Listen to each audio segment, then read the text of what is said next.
My name is Gonzalo Fiz Pontiveros, I'm from Spain, and I'm a postdoc at the bgsmath working in combinatorics.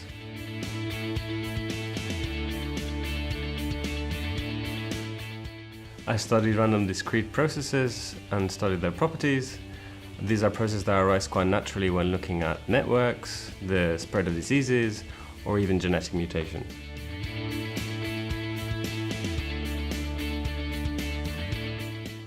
A result that I'm particularly proud of is a joint work with my two friends and colleagues, Simon Griffiths and Rob Morris, and it concerns the triangle-free process, which is a process in which we want to create a graph without any triangles, and we add edges one at a time with the condition that we do not create a triangle. And one of the basic questions is for how long does this process last? How many edges can we add until we end up with something that is a maximal, triangle-free maximal. And in that work, we, among other things, we determine the sort of exact stopping time of this process with high probability.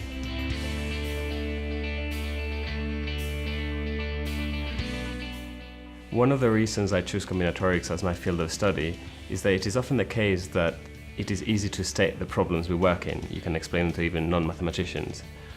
Whereas the solutions can be extremely elegant and require lots of ideas from many different fields of mathematics, which allows you to learn lots of different things.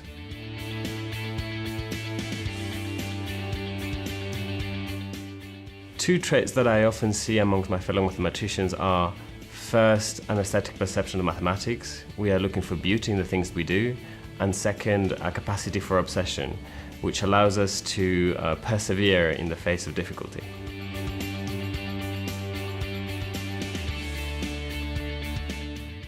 One of the skills that you develop as a mathematician is that you learn how to understand things very deeply.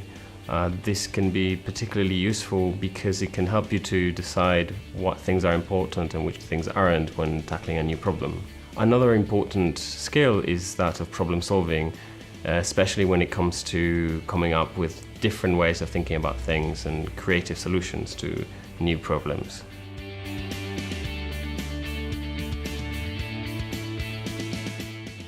I brought this game of set. For those of you not familiar with it, it is a game in which cards have 4 different fixtures: number, color, shape, and shading.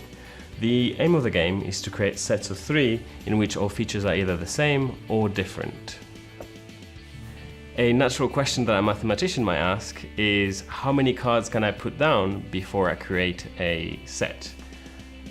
This was actually answered by an Italian mathematician, Pellegrino, in the 70s, and it turns out to be 20.